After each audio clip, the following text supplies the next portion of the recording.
And as of right now, we're about 9 months out from the midterms, and I want to talk about where the Republican Party is. But first, I do want to talk about the Department of Homeland Security and the partial government shutdown we find ourselves in right now. It began over the weekend after Republicans and Democrats couldn't agree on funding for the Department of Homeland Security. What are your thoughts on this moment?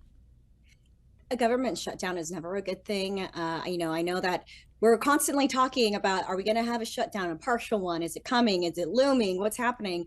And we've had now two government shutdowns back to back fairly consistently here, and that's not a good look. I understand wanting for Democrats on the Democrat and the Democrat, and I understand perhaps the idea that this is a time to be negotiating on this stuff, especially when it comes to ICE. And Republicans are saying now is not the time. Now, here's the thing, though. When we see what's happening with ICE, my sort of guesstimation is that in the next administration, depending on whether it's a Democrat or Republican, we'll probably see ICE not actually fully disbanded, but I think that there's going to be a major overhaul. It's probably going to be named something else. It's existed for 20 years, so it'll still continue to exist, probably under another name. But we're weeks now removed from everything that's been happening in Minneapolis specifically. And so the American people are an intelligent people, but we're also overcome by the 24/7 news cycle. I mean, think about it. 10 days ago was the Super Bowl and all the drama with Bad Bunny, right? And we haven't been talking about that now for days. So my concern here is that in trying to pursue this government shutdown for these reasons, the American people aren't really going to remember. All they're going to remember is the government is shut down. And that means that some people aren't getting paid. To that point, the first government shutdown in October, November was over healthcare.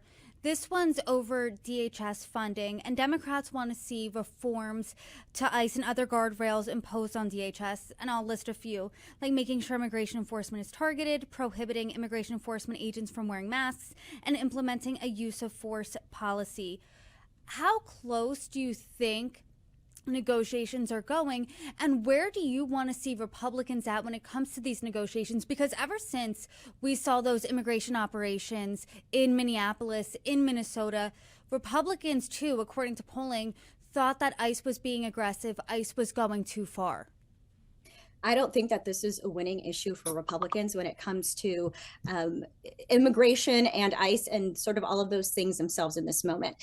So what I will say is, as far as negotiation, I wouldn't be surprised here if the president steps in and kind of oversteps Johnson. It wouldn't be the first time that we will have seen him do that and starts to negotiate. Even though maybe Republicans are trying to play some hardball here, I think that is definitely an avenue that we may see because we've already seen it before.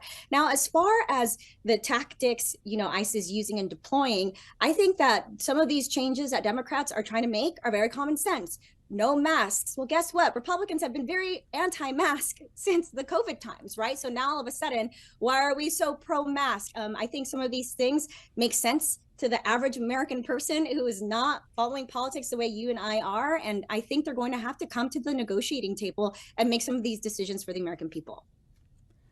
On a more broad sense, I'm curious how you think Republicans should go about the immigration issue in general when it comes to the midterms, because border crossings are way down compared to the historic highs we saw in the Biden administration.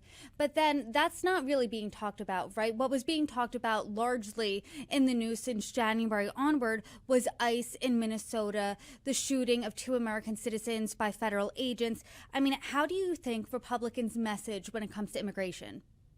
I don't think immigration has really ever been our strongest suit. I think every Congress, every president tries to talk about it, and then, we end up not doing the robust reform that we need. I think that the majority of Americans would say that we don't want our generosity to be abused. Legal immigration is fantastic. That is what makes America great, just one component and diverse. Those are all wonderful things. I do think that it's important that we differentiate between that and illegal border crossings. Now, stopping illegal border crossings is important. That's what Americans ranked as one of their top things going into the 2024 general election.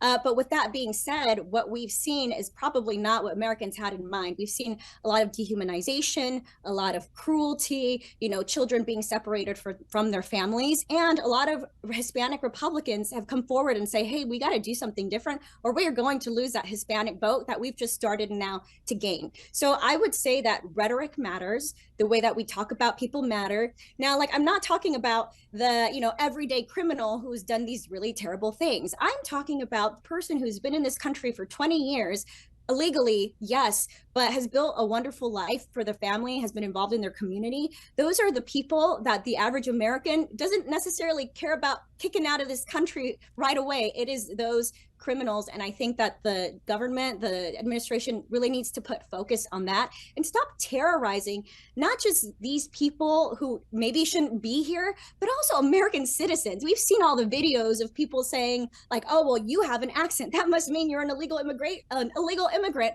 while the person with ICE also has an accent, right? I mean, that's so offensive. There's so many components to being Hispanic, for example, and I think that we have just seen ICE abuse its power, and Republicans really need to reel it in.